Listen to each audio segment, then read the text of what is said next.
Fidèles téléspectateurs de Congo Web Télévision, bonsoir. C'est les temps des leaders parce que nous sommes arrivés au moment où tout leader ou un leader donne de la voix dans cette émission. D'ailleurs, vous êtes habitués. Sur ces plateaux, nous recevons pour vous un leader politique, une autorité traditionnelle ou coutumière. D'ailleurs, il va nous aider à faire la différence entre les deux. Sur ces plateaux, nous allons avec lui parler de nos us et coutumes, puisqu'il c'est un politique. On va également analyser ou commenter l'actualité politique de l'heure. Sa Majesté Fumu Difima, c'est de lui qu'il s'agit, à qui j'ai dit bonsoir. Bonsoir Ngala. Sa Majesté, vous allez très bien? Très très bien. L'état de santé de l'ANATC, ça va? L'ANATC est toujours en forme et très debout depuis qu'on avait eu notre loi. Je crois que c'était notre plus grand souci, c'est avoir une loi dans un pays où tout est dans les écrits, où la parole n'a plus de place.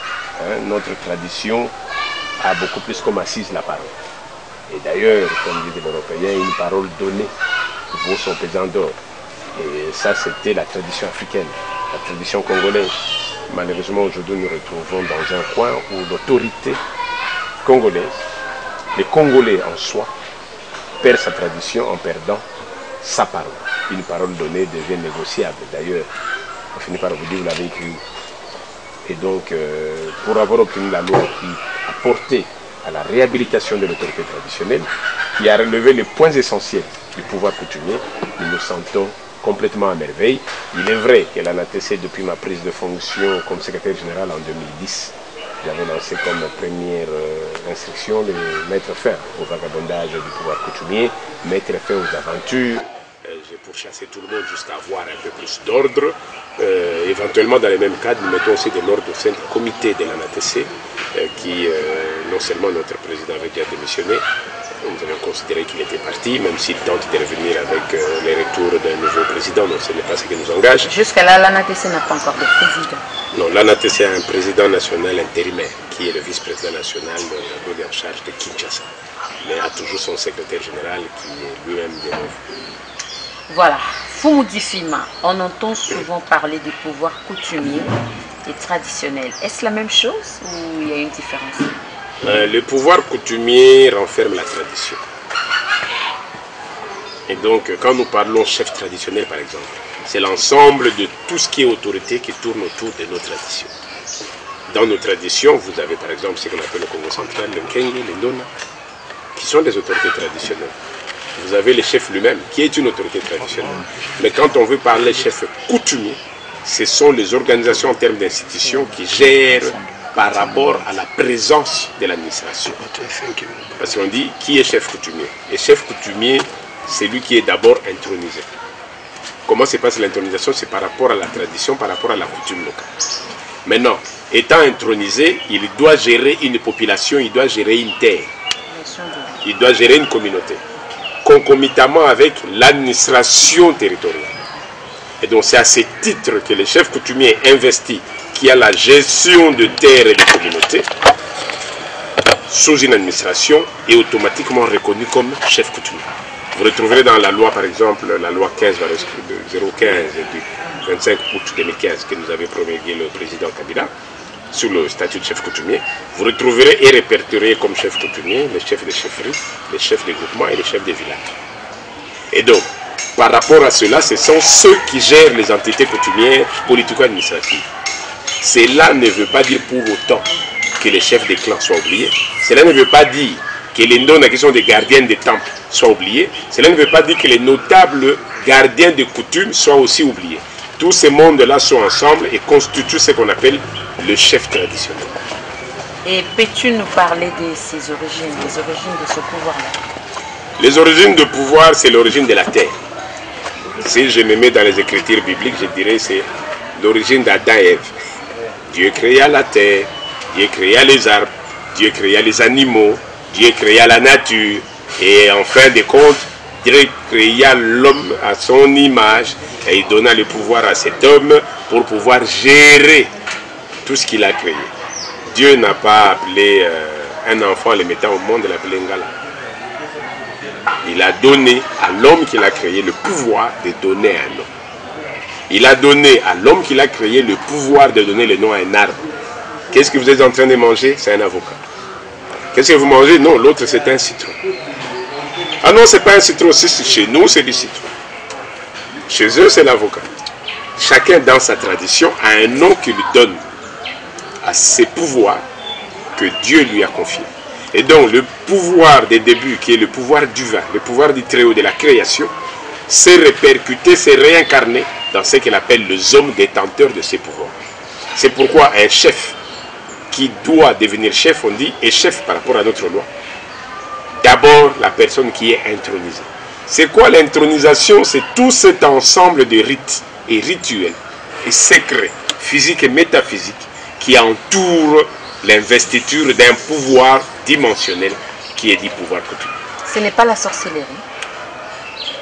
Justement, c'est la sorcellerie. La sorcellerie au vrai sens du mot. La sorcellerie, c'est le fait qu'un monsieur se croise à sa femme de travers un simple liquide. La femme se retrouve grosse, finit par donner une nature qui devient un humain animé d'un autre esprit. Quelle sorcellerie!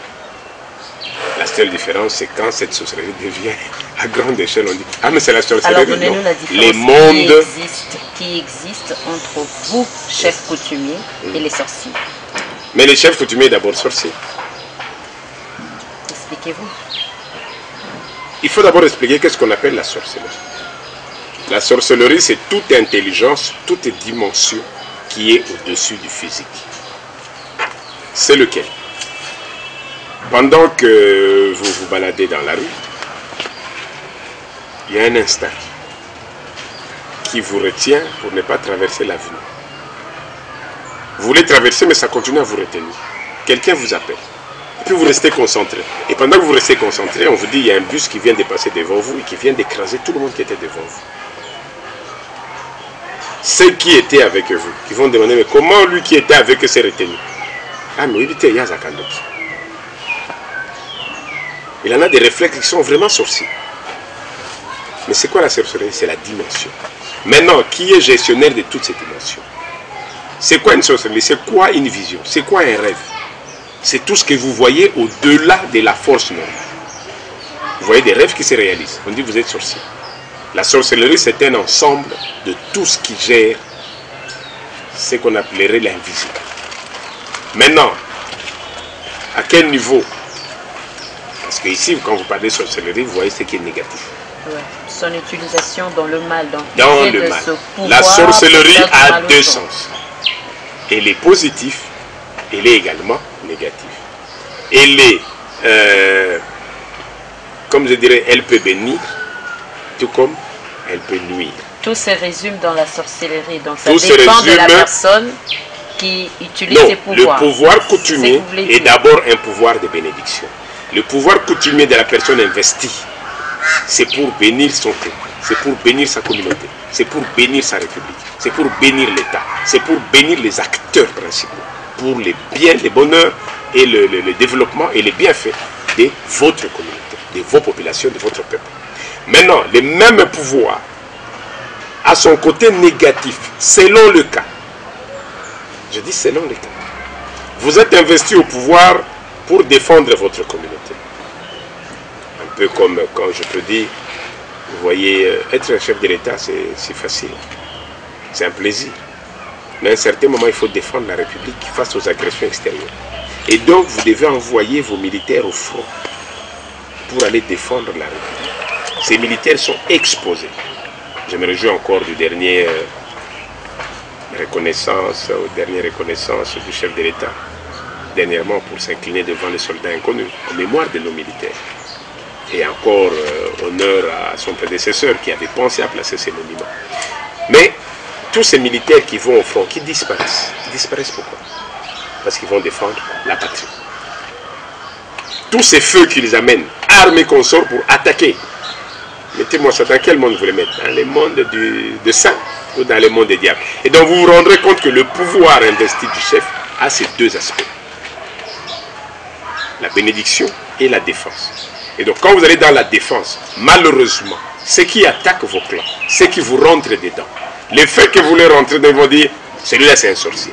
La sorcellerie négative qui défend la communauté est souvent mal interprétée. Mais ici, à ne pas confondre.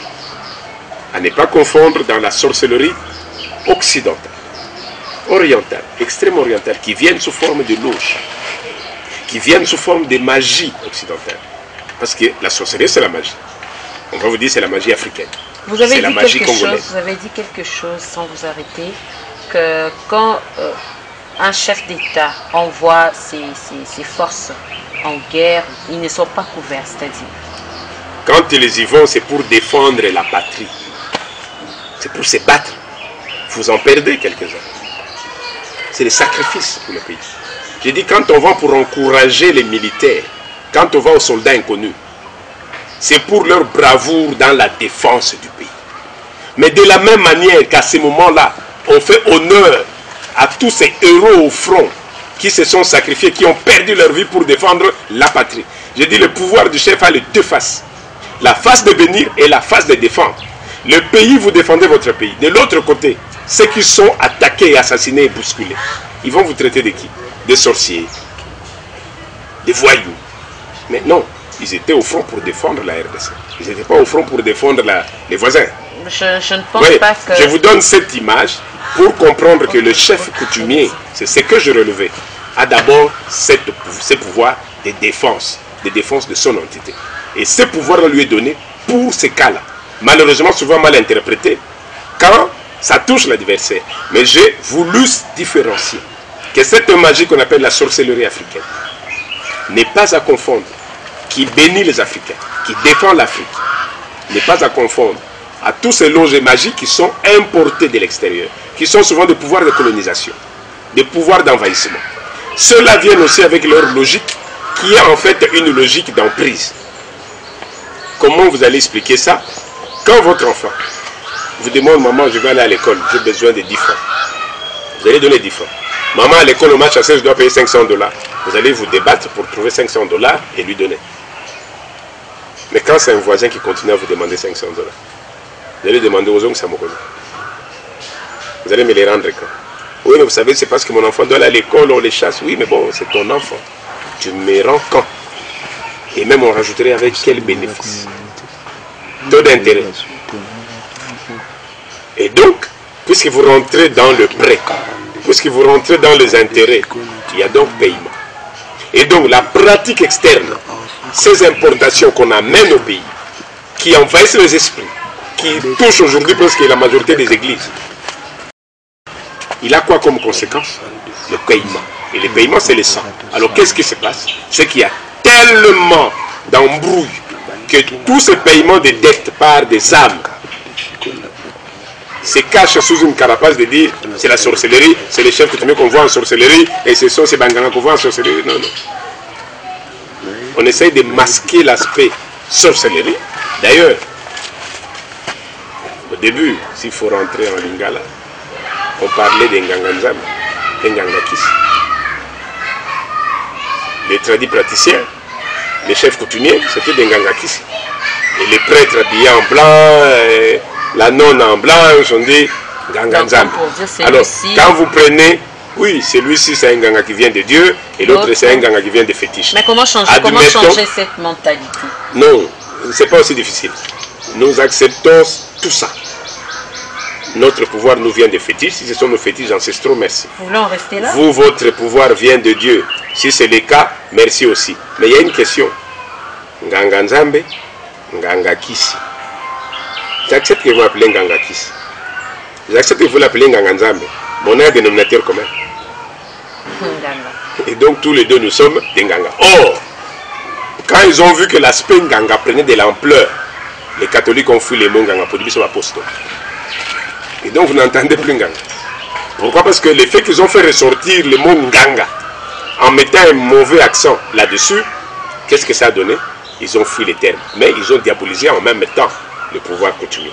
Et donc, s'il faut revenir en arrière, comment revenir sur ça? C'est le gouvernement. Quand nous avions cherché l'indépendance, c'est pour avoir un gouvernement. C'est pour avoir une notoriété. Les institutions de la République doivent se battre pour ramener les valeurs ancestrales, pour ramener les valeurs traditionnelles, pour ramener l'identité congolaise. Ça ne doit pas être le devoir du peuple congolais. C'est le devoir des institutions. C'est le programme qu'on établit pendant l'année, que l'élève suit. Si vous dites aujourd'hui que dans chaque classe, à partir des maternelles, puisque les parents ne savent plus donner leur langue maternelle aux enfants, que déjà à partir de l'école maternelle, jusqu'à peut-être 3e, 4e primaire, on doit insérer les langues maternelles. Mais les gens reviendront à la langue maternelle, parce que le gouvernement aurait imprimé un programme, qui est un programme de cette population. Donc la difficulté à ce niveau, tant qu'on n'a pas des dirigeants ancrés en eux, la valeur identitaire, ancrée en eux, l'esprit congolais, de l'identité congolaise, eh bien on passera toujours à côté dans les préalables, qui sont les préalables de développement. Je crois qu'on dit toujours que l'identité d'un peuple, la tradition d'un peuple, sont les préalables pour un développement. Alors, vous prononcez en français, avec autant de professeurs. Vivement encore félicitations au nouveau Premier ministre, tous nos honneurs et nos félicitations d'avoir mérité ces grands postes qui est les postes exécutifs du pays. Mais il y a une réalité aussi. J'ai entendu dire professeur. C'est très bien. On va y arriver. Non, c'est très bien. Mais il y a une réalité. Que va-t-on faire pour asseoir l'identité congolaise, socle et gage du développement? J'aimerais qu'on développe toutes les assertions universitaires, académiques qu'on veut. Mais moi, c'est le seul terme en tant que chef coutumier que je donnerai au Premier ministre. L'identité congolaise et la tradition congolaise gage du développement du pays. Si on sait développer cela, alors tous les programmes qu'on fera trouveront comme assise cette phrase. Si on veut rester dans le ciel, comme à ce cimetière de nécropole, entre ciel et terre, je crois qu'on aura difficile à trouver la racine qui sera la racine de la réflexion. Un ministre a besoin d'être inspiré. Un premier ministre a besoin d'être inspiré. Un peuple a besoin d'être inspiré. L'inspiration d'abord traditionnelle, l'inspiration identitaire. Si on passe à côté de cela, ça ne servira à rien. Mais comment cela a évolué? Comment ces pouvoirs-là ont évolué? Je crois que j'ai aimé les écritures de Diego Cao et Christophe Colomb, qui sont allés à la découverte de la RDC, aujourd'hui Congo, Congo-Angola, Congo-Kinshasa. Ils ont dit, dès que nous sommes arrivés, nous avons trouvé un royaume organisé, structuré. On a même trouvé l'empire en amont. On a trouvé l'empire Luba. Avec autant d'organisation. Le royaume Congo, c'était un des plus grands. Presque l'origine des empires et des royaumes. Structuré, armé, finance. Ils ont trouvé toute une organisation d'une grande civilisation. La civilisation quoi? La civilisation africaine. Comment peut-on justifier aujourd'hui que ces civilisations ont disparu au profit de la civilisation occidentale? Je dis, c'est passé un problème. Les sources du pouvoir sont déjà la création de la terre congolaise. Les sources du pouvoir sont d'abord la création de l'homme congolais lui-même. Sait-il d'où il vient? J'ai toujours entendu, quand ça ne va pas. Ah, il faut nous laisser. C'est le Congo de Simon Kimbangu. C'est le Congo de Kimpa Vita. C'est le Congo de nos ancêtres. On invoque l'ancêtre. Les ancêtres qu'on veut fabriquer ou les ancêtres originaires. Et donc, le pouvoir coutumier, c'est l'identité et l'origine du peuple congolais. Et pour cela, la Constitution l'a reconnu, article 207, la loi sur l'autorité coutumière est venue mettre un accent là-dessus. La loi Bakajika, qui devait réguler pour que les terres apportent la paix, a servi de fraude à gauche, à droite, jusqu'à perturber la paix complètement du pays. Aujourd'hui, nous avions obtenu la révision de la loi foncière avec la grande rencontre à Bukavu qu'avait organisée et le gouvernement. Nous osons croire que le Parlement qui vient de s'installer va aider pour que très vite cette révision soit faite et que les Congolais retrouvent sa paix. Mais est-ce que ça a été facile d'intégrer les trois pouvoirs, exécutif, judiciaire, législatif? Les trois pouvoirs trouvent leur souche où? En Angleterre, on dit là où la loi est limitée, ils trouvent comme référence la coutume. Les institutions qu'on les prenne aujourd'hui, les institutions des institutions d'État, ils sont assis sur quoi? Sur un peuple. Le peuple a quelle identité ancestrale? Sur quelle terre? RDC, terre de Bakoko, terre des ancêtres. Je dis, si aujourd'hui je parlais de l'enseignement maternel, vous savez qu'on parle de la langue maternelle. Je ne sais pas si la langue paternelle existe. Si on peut réhabiliter la langue maternelle, À Kinshasa, hier, c'était... Comment on repérait les Banouba? Par la langue. Dès que vous entrez dans l'avenue, moi, et tout, moi, dès qu'on commençait à demander, moi, il y avait une référence. Quand les Bassoaïs l'ont envahi, tout le monde commençait à dire, Mina Sema, Mina Sema. Mais à un certain moment bizarre, quand les gens vivent dans Kinshasa, commencent à oublier la langue. Vous trouvez aujourd'hui des générations complètement ignorantes de leur langue. Complètement.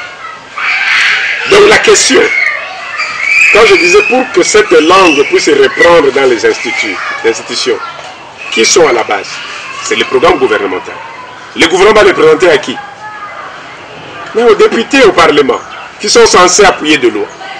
Le judiciaire va faire quoi? Il va faire respecter le texte. Tout part de là. Dès que 2-3 institutions sont au point, en se disant nous nous appuyons d'abord, c'est ce qu'on appelle l'identitaire et le socle qui est ancestral. Les choses redémarrent. Mais c'est quoi sa référence en termes de quotas? Parce que quand il y a des problèmes au pays, on se réfère beaucoup plus aux deux pouvoirs judiciaires, législatifs. C'est quoi vraiment la référence du pouvoir coutumier? La référence, c'est la loi.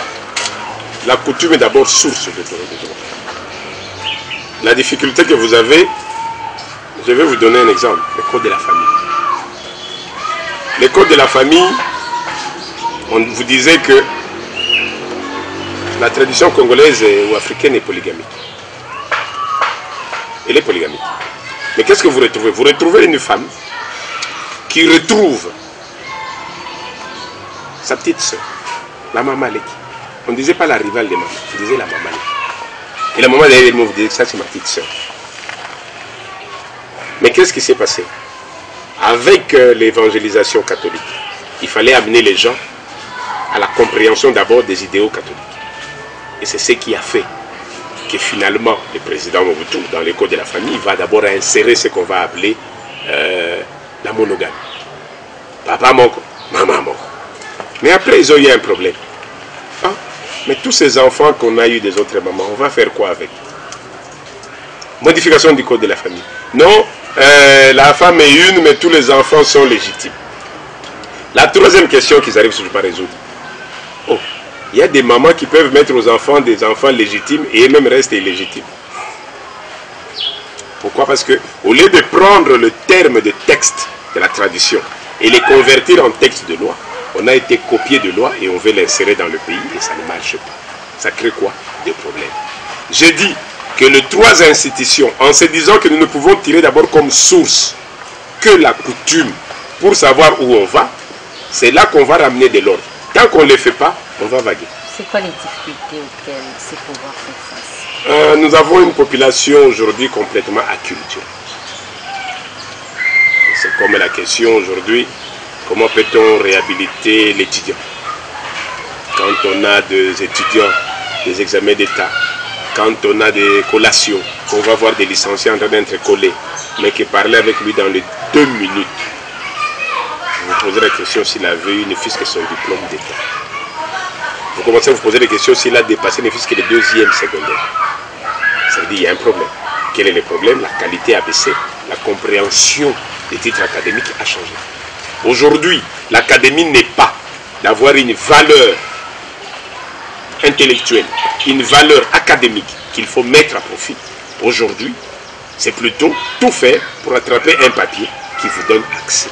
Et si ce papier doit passer par toutes les méthodes autorisées, les gens le font. Et comment réhabiliter l'enseignement? C'est revenir au niveau des 3 institutions. Si aujourd'hui nous devons asseoir les professeurs, si nous devons asseoir les conditions de l'enseignant, des moniteurs, des maîtresses, si cela peut être mis en place, combien d'années nous faut-il pour arriver à atteindre alors la première génération d'une valeur académique? 5 ans, 10 ans, parce qu'il faut compter les 6 ans, 6 ans. Pour arriver finalement à retrouver les premiers universitaires 12 ans après qui auront une première qualité acquise. Donc, ce sont des projections qu'il faut faire. Nous n'allons pas jouer à Sodome et Gomorrhe pour dire nettoyer tout. Non. D'où nous continuons à dire, quand je dis que nous continuons de remercier Joseph Kabila. Les gens ont toujours dit, mais il faut m'exagérer avec Joseph Kabila. Je dis, pour celui qui nous a écoutés, qui ne nous a peut-être pas satisfait à 100%, Mais s'il ne fût qu'avec 5%, c'est cette loi qui nous a donné, qui va nous permettre de nous battre. C'est déjà une origine. C'est déjà un début de tout. Et donc, la préoccupation ici, c'est de se dire au nouveau chef de l'État. Celui qui est parti vous a laissé une loi. Pour dire, ah, même si moi on m'a coupé la tête, même si moi je devais voler aussi, même si moi je devais mentir aussi, mais j'ai tout fait pour que les certificats de la maison soient là. Vous qui venez d'arriver, ne construisez pas avant de vous rassurer que la fondation est mise en place. Je crois que c'est ça qui sera le début des assises des institutions. Nous avions demandé qu'il y ait un ministère des Affaires coutumières. C'était d'ailleurs le mot-clé depuis qu'il quitte en 2011. Le chef d'État nous a donné un ministère en 2012, avec le nouveau, tout premier qu'on avait comme affaires coutumières, le ministre Mouyège.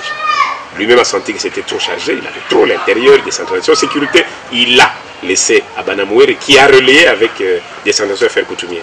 Banamouere lui-même va avouer que non, ce travail avec les chefs coutumiers, ce n'est pas aussi facile. Nous avons finalement exigé qu'on nous donne alors un chef coutumier. On ne l'a pas eu, on nous a donné Venat Chipasa, qui lui n'a pu aborder le sujet. On nous a donné Guy Mikou le dernier, qui n'a pas pu aborder le sujet. C'était aussi là, nous le disons au président Kabila, vous nous avez donné une loi, oui, mais si son exécution ne doit pas passer par un chef coutumier, nous allons compéter. Regardez depuis 2015 qu'on a eu la loi, 2019, il n'y a encore rien. Et donc, lui qui vient de prendre le relève, le Premier ministre qui vient d'être mis en place, s'ils veulent que ces socles soient en place, il faut d'abord y réfléchir. Je crois que nous ne crions pas parce que nous avons du sentiment de le faire. Nous ne crions pas parce que peut-être qu'on est, on va dire, oui, eux-mêmes ils sont à la course du pouvoir. Ce n'est pas aussi interdit. Mais si nous crions, c'est parce que nous avons laissé faire. Et nous nous rendons compte que nous continuons de perdre du temps. Et tant que le pouvoir coutumier n'aura pas pris sa place, tant que le chef coutumier n'aura pas retrouvé son socle, le pays ne va pas décoller. Le pays ne va pas avancer. Parce que les Français vous le disent clairement. RFI répète chaque matin, un pays sans identité, sans culture, voit la disparition.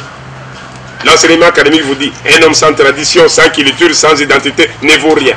Et nous continuons à renforcer ça. Est-ce que nous avons étudié pour ne pas comprendre ce que nous prononçons? Il faut faire un choix. Sa Majesté Fumoti Fima, dites-nous, c'est quoi le rôle, la place, mais surtout le rôle de ces pouvoirs coutumiers dans la vie du peuple congolais? Dites-nous.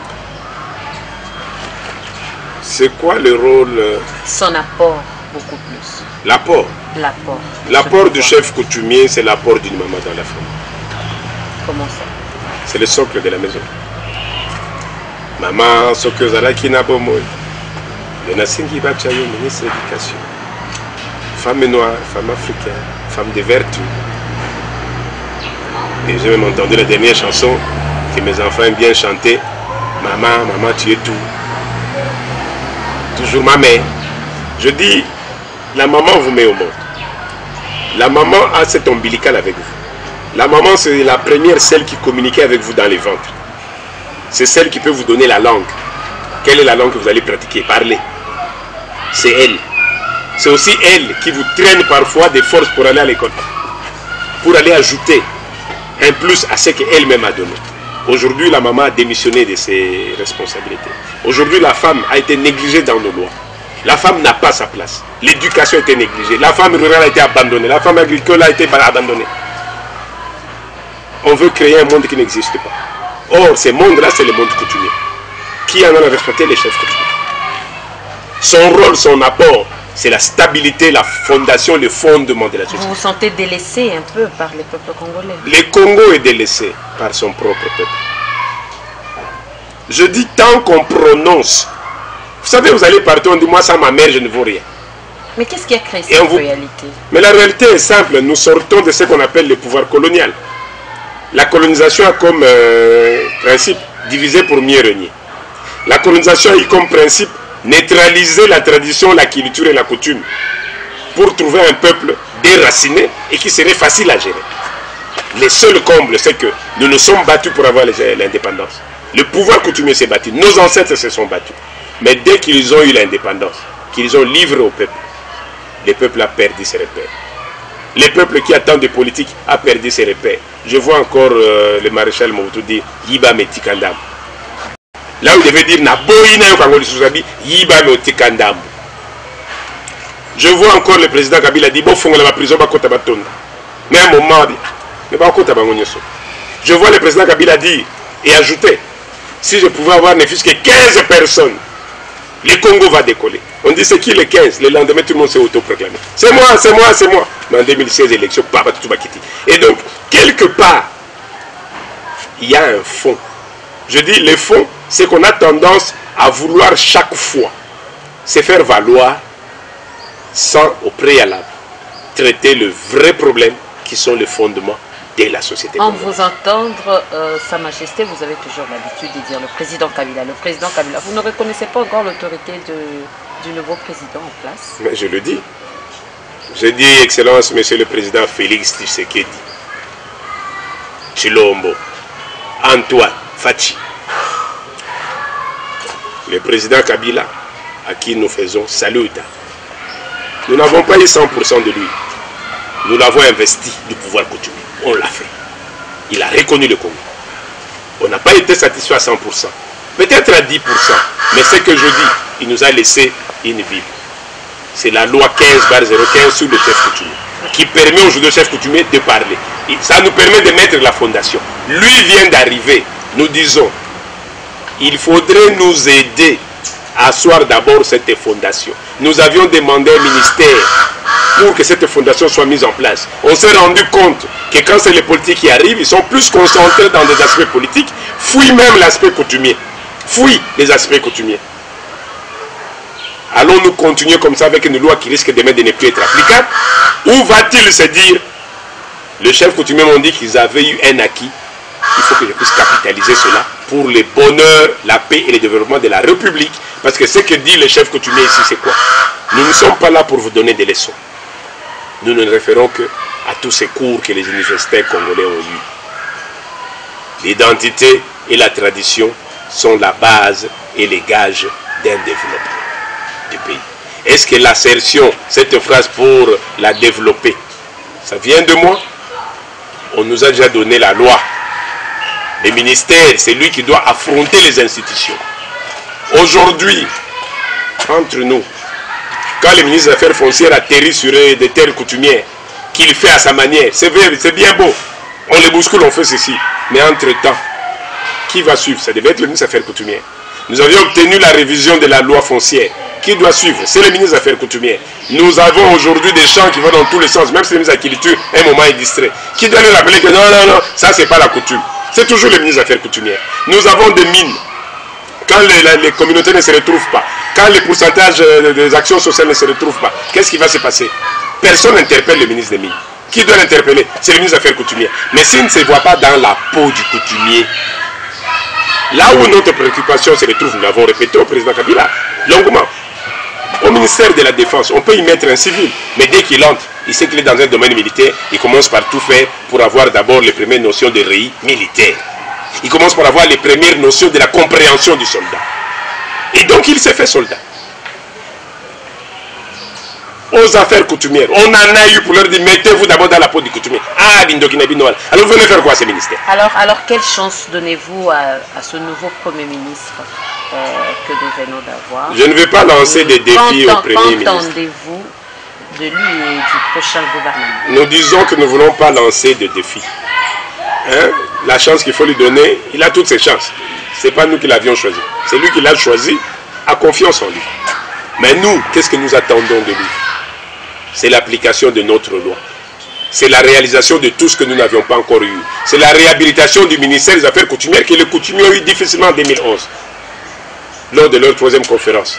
C'est nous aider à asseoir rapidement avec le chef de l'État, le nouveau, Félix Tshisekedi, asseoir la commission qui doit permettre que très vite nous tenions notre conférence annuelle, que très vite nous mettons de l'ordre dans les dossiers coutumiers et que très vite ces ministères soient mis en place. Ça va permettre à tous ces chefs coutumiers qui tournent ici, qui défendent les intérêts de leur communauté, de rentrer à l'aise dans leur famille, de rentrer à l'aise dans leurs entités coutumières. C'est l'application de la loi. Nous sommes arrivés à la fin de notre émission, mais une dernière question, Sa Majesté. Hier, vous avez l'Alliance nationale des autorités traditionnelles au Congo, dont j'assume l'exécutif. Voilà, dont vous êtes secrétaire général, oui, a tenu une conférence de presse. D'abord, en premier lieu, vous demandez est-ce que le chef de l'État Félix-Antoine Tshisekedi puisse vous recevoir officiellement.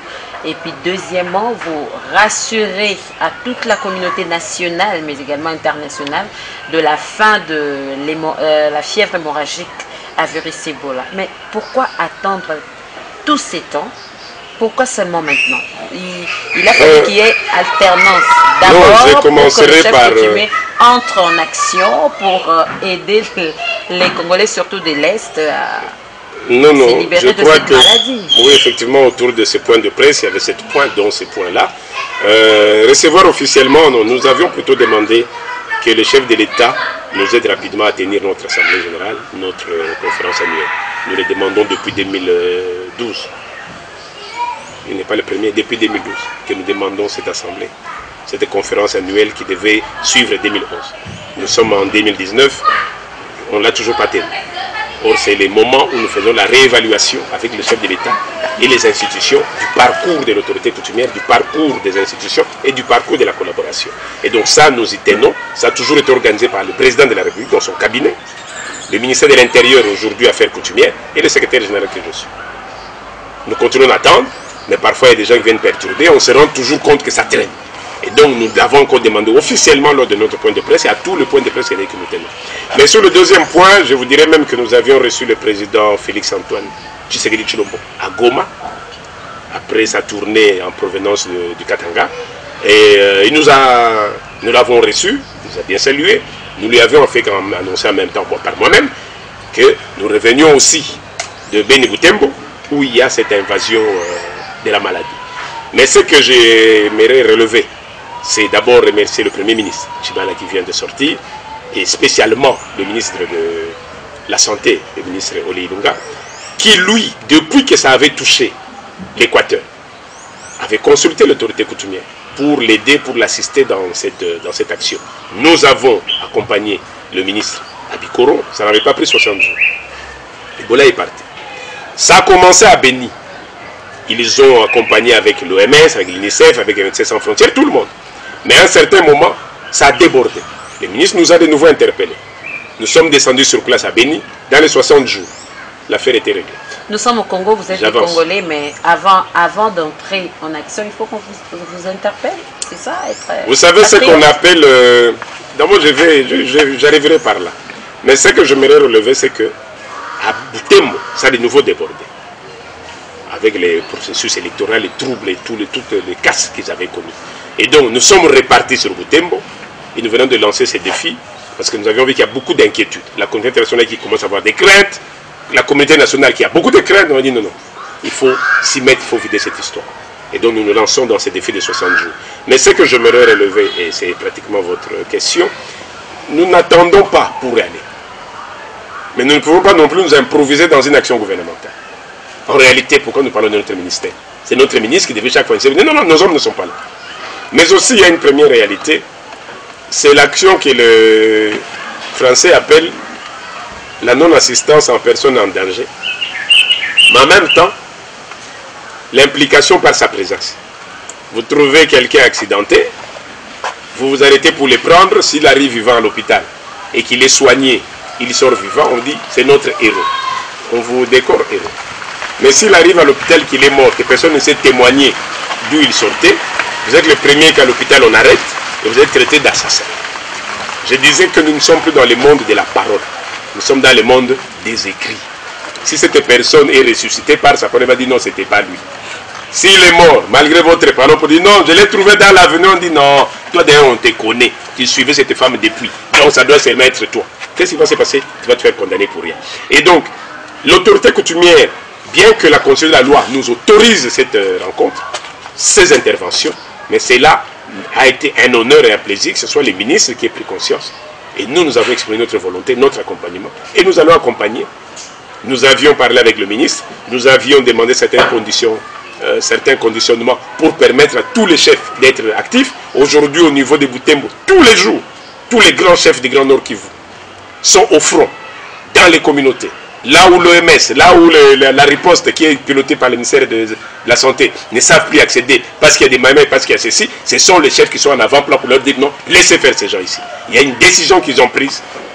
Tant que l'administration accompagne, je crois que les choses iront très vite. Et nous osons croire qu'avec le nouveau Premier ministre qui vient d'être nommé, très vite, puisque ces points avaient été débattus autour d'une réunion au niveau du chef de l'État, que très vite ils prennent le dossier pour que cela ne puisse pas s'arrêter. Il ne faut pas qu'on dise demain, ça s'est encore multiplié parce qu'il y a eu du retard. Et donc c'est sur ces éléments-là, je pense que vous comprendrez notre défi de dire dans les 60 jours, et nous rassurons, si toutes les conditions que nous avons énumérées sont suivies, 60 jours clés. Sa Majesté Foumoudi Fima, merci d'avoir répondu à notre invitation. Je rappelle que vous êtes secrétaire général de l'Alliance nationale des autorités traditionnelles au Congo. Merci également à vous, fidèles téléspectateurs, de nous avoir suivis religieusement. Mesdames et messieurs, merci et à très bientôt.